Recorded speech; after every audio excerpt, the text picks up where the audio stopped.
콘크리트 다리 상판이 순식간에 W자로 꺾이며 바다로 푹 꺼져 내립니다. 상판에 떨어진 해상에선 물기둥이 높이 치솟습니다. 붕괴 지점에서 불과 10여 미터 떨어진 곳까지 갔던 보행자는 황급히 발길을 돌립니다. 대형 참사를 피한 아찔한 순간이었습니다. 오후 1시 15분쯤 구룡포읍 장길리 해안과 갯바위를 연결하는 해상 인도교인 보릿돌교가 무너졌습니다. 너무 커서 바다를 봤거든요. 보니까 물이 엄청 높이 튀더라고요. 그래서 보트가 지나가면서 물을 저렇게 튀었나. 그런데 소리가 너무 컸기 때문에 보고 나니까 다리가 없어졌어요. 총 길이 225m 가운데 해상 구간 50m가량이 붕괴돼 한때 갯바위에 고립됐던 17명은 무사히 구조됐습니다.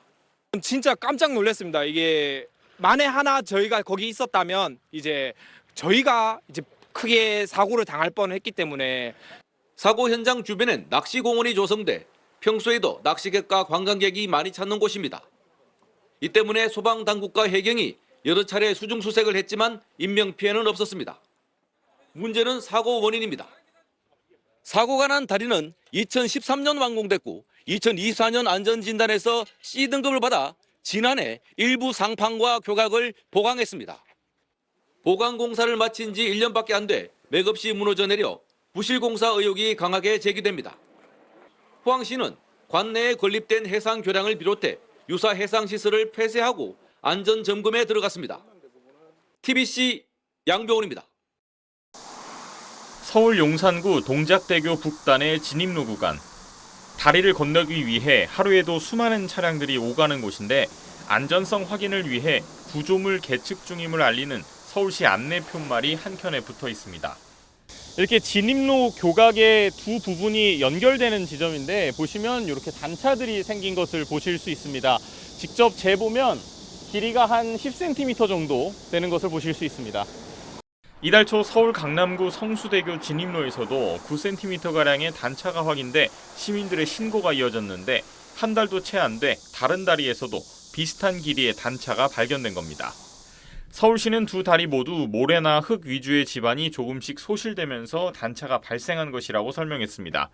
동작대교 단차의 경우 지난 2023년 처음 확인돼 이후 주기적으로 점검하고 있으며 안전에는 문제가 없다고 덧붙였습니다. 아무래도 흙 구간이니까 세월이 지나면 지날수록 조금씩 공기도 빠지고 조금 처지겠죠. 네, 그런 과정에서 생긴 단차예요. 전문가들은 동작대교가 지난 1984년 준공 이후 40년 넘게 사용되어 온 만큼 불안정한 지반에 콘크리트 등을 넣는 그라우팅 공법을 활용해 보강할 필요가 있다고 지적합니다. 하상이니까 모래들이 조금씩 빠져나갈 수도 있다고 봐요. 그러면 거기다가 그라우팅을 해가지고 추가로 나오지 않도록. 서울시는 한강 교량들의 진입로를 전수조사 중인데 오는 29일엔 성수대교 현장의 도로 포장을 뜯어내고 단차 부분 지반의 안전성을 확인할 예정입니다. SBS 김민준입니다. 서울 강남구 성수대교 남단 진입램프에 약 9cm 높이의 단차가 발생해 시민 신고가 이어지고 있습니다. 램프 양쪽에 설치된 콘크리트 방호벽에서 시작한 단차는 교량바닥 도로 가장자리 부분까지 이어져 있습니다. 잠실 방향 올림픽대로에서 성수대교로 진입하는 램프 구간으로 흙과 옹벽으로 조성한 진입 오르막 구간입니다. 서울시는 지난달부터 서울시설공단 등을 통해 성수대교 램프에 단차가 있다는 시민 신고를 여러 차례 받았다고 밝혔습니다. 다만 이미 수년 전부터 단차가 존재했었기 때문에 안전에는 문제가 없다는 게 서울시 판단입니다. 서울시는 주기적으로 단차를 확인하고 있지만 서서히 고가도로가 아래로 처지는 현상은 확인되지 않아 안전성에 문제가 없다고 판단했다고 밝혔습니다. 또 차량이 통행하는 도로 중앙부는 아스팔트로 포장돼 있어 차량 운행에는 지장이 없다고 설명했습니다. 이 단차는 교량 진입부 조성 과정에서 옹벽 내부에 흙을 다지거나 옹벽을 시공하는 과정에서 정밀성이 떨어져 발생했을 가능성이 큰 걸로 서울시는 보고 있습니다.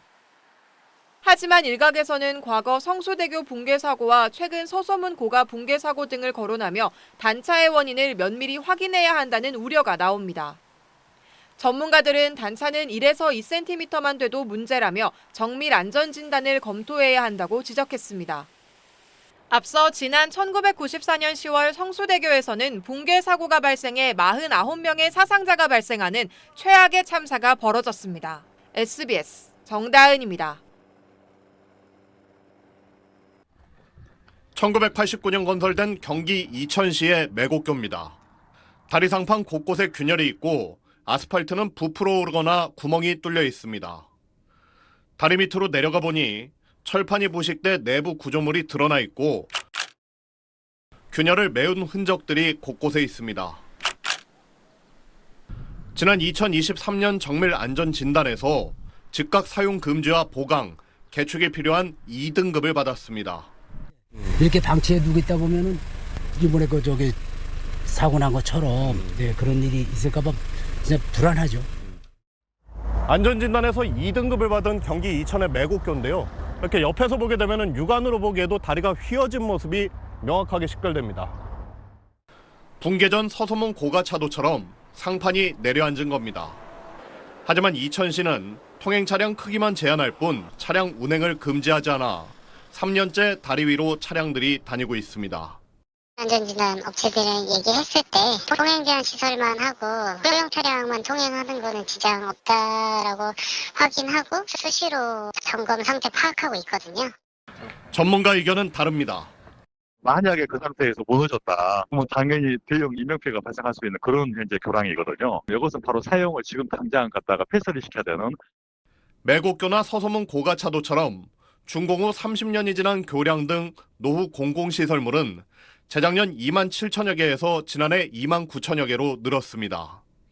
지난 1966년 개통된 서소문 고가차도는 2019년 안전진단에서 D등급 판정을 받은 뒤 바닥판이 떨어지는 등 안전사고가 잇따랐고 2023년 붕괴사고로 2명의 사상자가 발생한 분당 정자교도 지은 지 30년이 넘은 상태였습니다.